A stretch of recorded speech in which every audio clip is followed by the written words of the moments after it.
Welcome to Mom's Life Made Simple, the podcast for moms who want to go from chaos to calm, from overwhelmed to organized, and to find balance between family responsibilities and personal growth.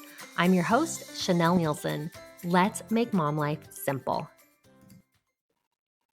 Hey guys, thanks for joining me on today's episode. Today we are going to talk about manifestation. Manifesting is the first M in the MOMS method. And I want to start by talking about some preconceived notions, because I think a lot of times when we hear the idea of manifesting, we think like, that's really woo-woo. Maybe you've heard stuff about law of attraction. Maybe you feel uncomfortable with this idea of manifestation. I actually prefer to call it spiritual creation. And unfortunately, in the word moms, it doesn't start with an S. And so spiritual creation didn't work. And so I'm calling it manifestation, but it really is the same thing in the context that I'm talking about it. We are talking about spiritual creation, which to me basically means creating the life that you want, creating things in your mind before they happen physically in your life. So spiritual creation has to do with thinking of things, the way that we think. In addition, I like the spiritual creation aspect of it because I think that to do it right, you have to bring God into it. And you'll hear that as I talk about this concept today. It's not just, okay, what do I want? I'm going to manifest these things that I want, and it's all about me, me, me. Instead, the idea with spiritual creation, and when I talk about manifestation, I'm talking about what does God want for me and what is for my best and highest good to help and serve others. And so when you think of it in that context, those are the kind of things that we're going to be manifesting. So I've got a couple of ways to manifest. Now, first, let me start with a definition. Manifest means to demonstrate or to show by one's act. That's the actual definition, the dictionary definition of the word manifest. The second definition is to prove something. I found this definition so fascinating because when we hear about manifesting things, at least for me, when I hear about that, I think of someone who says, oh, I'm going to manifest $1,000, that I'm going to think of this thing in my mind. It's going to be drawn to me like the law of attraction, right? It's going to come to me because I want it. The actual definition of manifest means that you're proving something. Isn't that interesting? Because what it means is you already know in your mind this is going to happen. And the manifesting part is when that thing actually does happen, that you already believed, that you already thought was true. It's pretty interesting. So, okay, let me go ahead and talk a little bit about faith, because faith is very similar when we think about it. Hebrews 11 says, faith is the substance of things hoped for, the evidence of things not seen. In Hebrew, the word that they translate as substance is the assurance. So it's the assurance of things that we hope for, or it's the proof of the things that we haven't yet seen. That sounds very similar to this idea of manifesting. Faith is the action that we take in order to have the proof, in order to then see the thing that we already knew was coming because we already believed it and we knew it in our mind. So faith is the proof. The thing that happens, the thing that we want to manifest is not the proof. Faith is the proof. Isn't that interesting? We already know it. You've maybe heard the phrase, believing is seeing. You believe it so much and you know it so much that when it happens, you're like, yeah, I knew that was going to happen. I am already there. I already knew that. Quick example. So I had learned these principles, and a lot of what I've learned comes from Leslie Householder. She's a great resource if you want to go deeper on this. And one of the things that she teaches is really feeling how you're going to feel when whatever thing you want to have happen, how would you feel when that happens? Feel that ahead of time.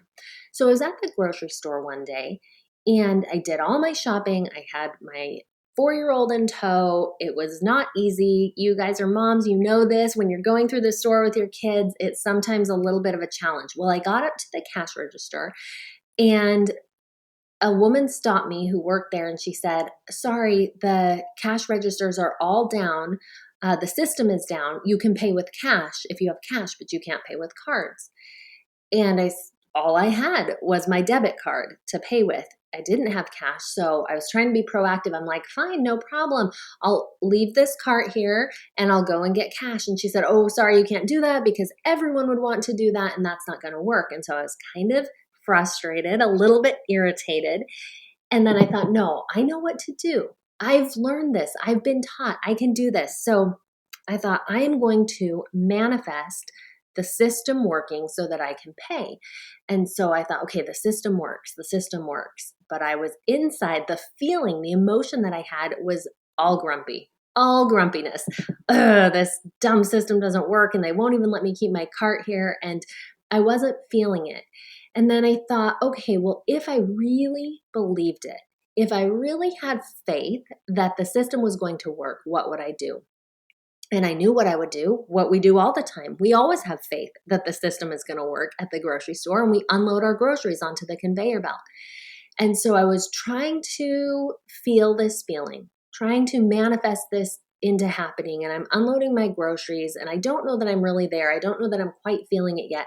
And a woman came up to me and she said, "Oh, ma'am, how are you paying today?" And I said, "I'm paying with a miracle." And I said it with a big smile on my face. And then I felt it. And as soon as I said that, I was like, yes, I am. I am paying with a miracle today. And I felt so grateful. And that was the thing that I kept repeating. I am so grateful that this system works. I unloaded all my groceries. The cashier was very reluctant to help me because she was grumbling in her mind that this was a waste of her time because she knew I didn't have cash. After the groceries were all through and she gave me my total, I put in my card. Everything worked, no problems, no issues. She handed me my receipt. And I was so grateful and thinking, this is a miracle. That's amazing. I manifested that into happening. This really works. I'm doing this. As a further proof, what happened next was even more powerful for me.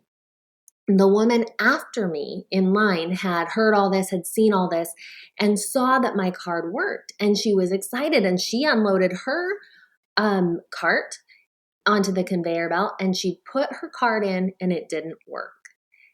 She had not manifested the same result. And to me, that spoke volumes. What that said to me is, this wasn't just a fluke that the system happened to come on. It wasn't a coincidence. It was the power of manifestation, the power of faith, the power of believing things before you see them that allows you to see. So I have a couple of quotes about faith. This is from President Russell M. Nelson.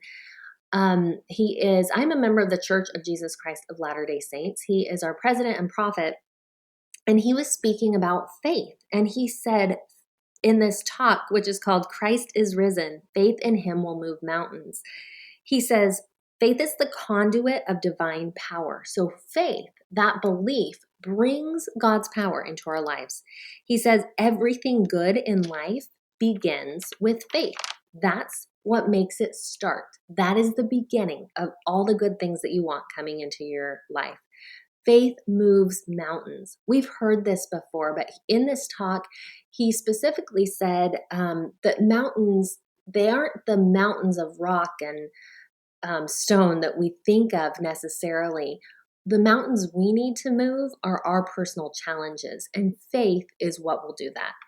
Faith brings miracles.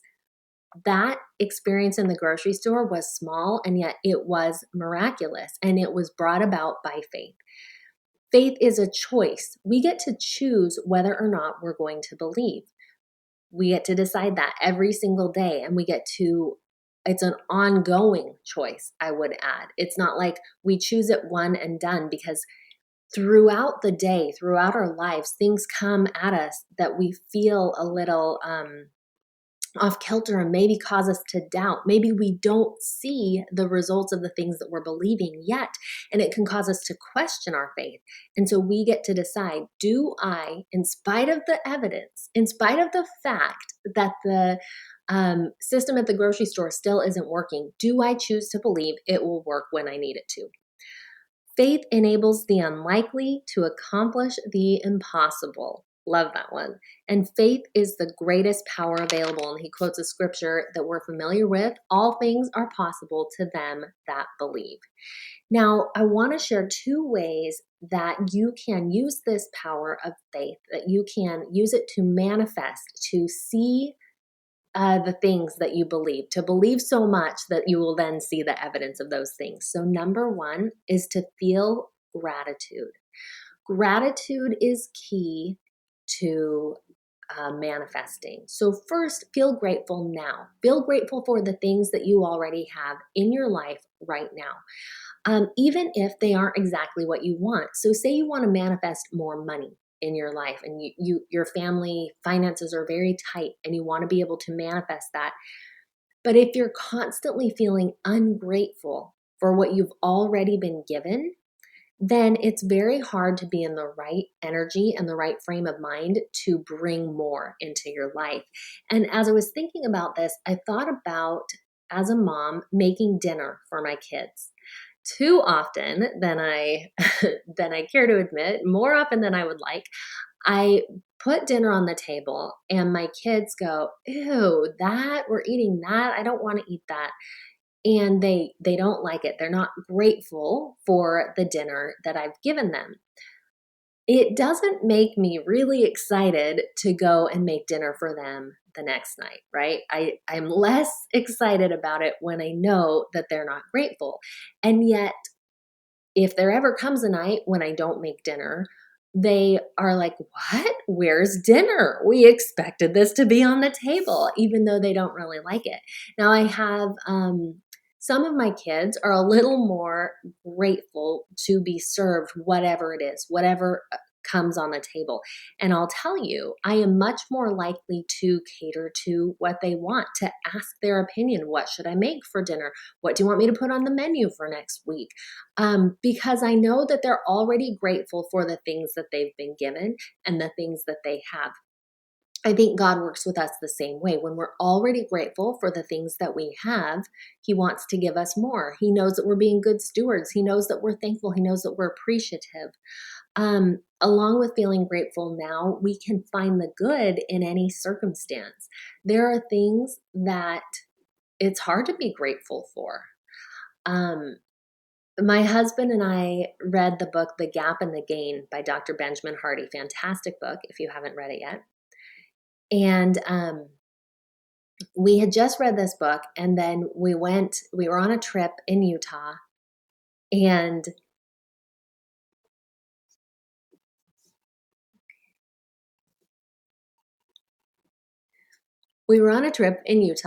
my husband lost his wallet. And we looked everywhere for this wallet. And I tried, manifesting his wallet. It didn't show up, it didn't come. And so we tried to look for the good. We looked for the gain. Obviously, the gap is we thought we would have a wallet here. We wanted to have a wallet, my husband's wallet, and the gap was easy to find. But what's the gain? What's the good part about losing his wallet?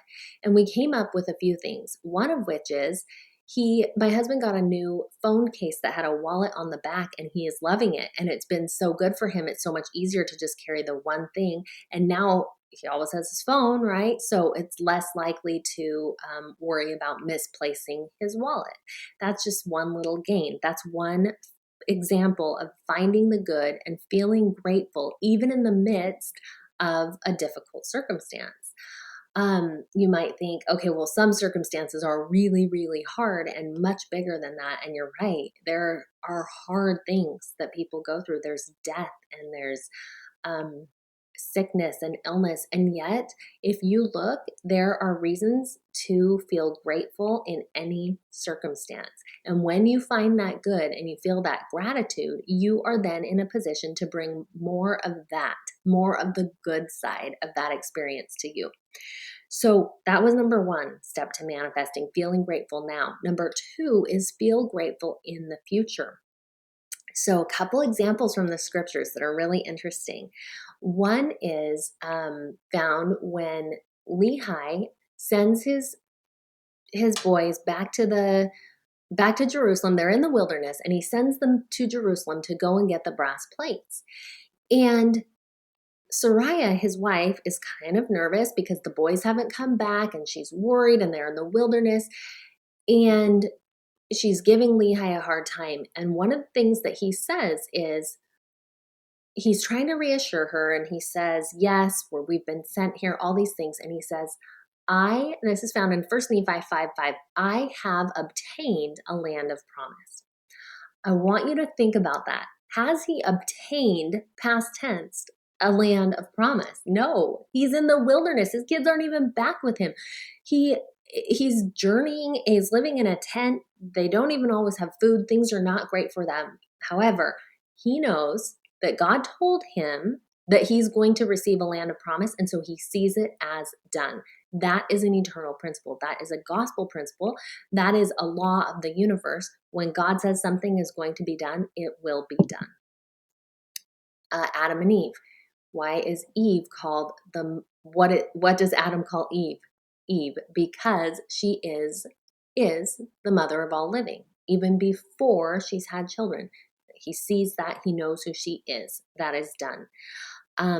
You can find so many examples of this throughout the scriptures of seeing things as done before they're done. Now, that's a really powerful concept that we can use and we can tap into. What is that thing that you want? See it as already done. How would you act if it was done? How would you feel if it was done? Consider it done. One other thing that I like to think about when I'm thinking about seeing it done and when I'm adding in this faith is, if it's something big, have I gotten any confirmation from the Spirit? Have I felt that this is something the Lord wants for me? Have I been told that it's going to happen in a blessing? Have I just felt through the Spirit that it's something I need to pursue? If those things are true, God's promises are sure. You can see it as done. Sometimes for me, when I want something and I haven't had that confirmation, it's a little bit harder to manifest, at least on the bigger things, the things that I want to have. And so I seek that. I look for that. I ask for that. Can you please, Father, tell me if this is something that you want for me? And if it is, and if I get that confirmation, then I need to choose to see it as done. I need to be grateful now because it is happening. It's coming. It's happening. Because I know that it's happening and I know what is coming for me, I can be grateful now. One way that I do this is I journal. In the morning when I'm doing my morning journaling, I write what I'm thankful for now and what I'm thankful for in the future. It's been amazing because it changes things. When you are grateful for things how they will be in the future, it really changes the way you look at life. One example of this is one of my sons was giving me a hard time, and I was really focused on what he was doing in school. He was struggling in school. He was kind of fighting against me and his dad. And I started writing, I am so thankful in the future that this son and I have a good relationship, that he looks back on his teenage years and he's grateful that we moved. We've moved about a year ago and it was hard on the kids. He's so grateful that for the way that we raised him. He's grateful for all these things. We have a strong relationship, and I'm just picturing how I want it to be when he's an adult and he comes back to visit. And what that did is that shifted my whole perspective and the way that I treat him now, the way that I see him now. And it's been very beneficial to our relationship. And so when you put yourself in the future and you feel gratitude for how things will be, it changes things now. So finally, I want you to think about what you want. What do you want to change? What is it in your life, in your circumstances that you would like to be different? When you think of that thing, first, be grateful for how things are now. The way things are now are teaching you. It is a learning experience. Even if it's not exactly how you want it to be, there's something to be learned and there's something to be grateful for now. Second, be grateful for what will come. This circumstance that you want different, be grateful that it is going to be different in the future. And third, trust that it's coming and keep that trust. Choose to believe, even though you don't see it yet. Even though you can't see the evidence of your belief, choose to believe. It's a choice over and over that you get to make, and you keep making that choice to believe until finally you will see the evidence of what you have believed all along. So this is what manifesting means to me. This is what I teach, and this is a powerful concept to help you make changes in your life. If you have enjoyed this episode, please leave me a 5-star review and share this podcast with a friend. This is a new podcast, and I appreciate so much your support and you being here and listening, and I will see you next week. Thanks for listening to Mom's Life Made Simple. Need some help making your mom life simple? I offer group coaching programs using my 4-step method called the Mom's Method. This is a process of manifestation, organization, mobilization, and simplification that will give you the balance, progress, and joy you're looking for. Visit ChanelNielsenCoaching.com or find me on Instagram or Facebook at Chanel Nielsen Coaching. I love to hear from you. Reach out with your questions, your feedback, and let me know how I can help make your mom life simple.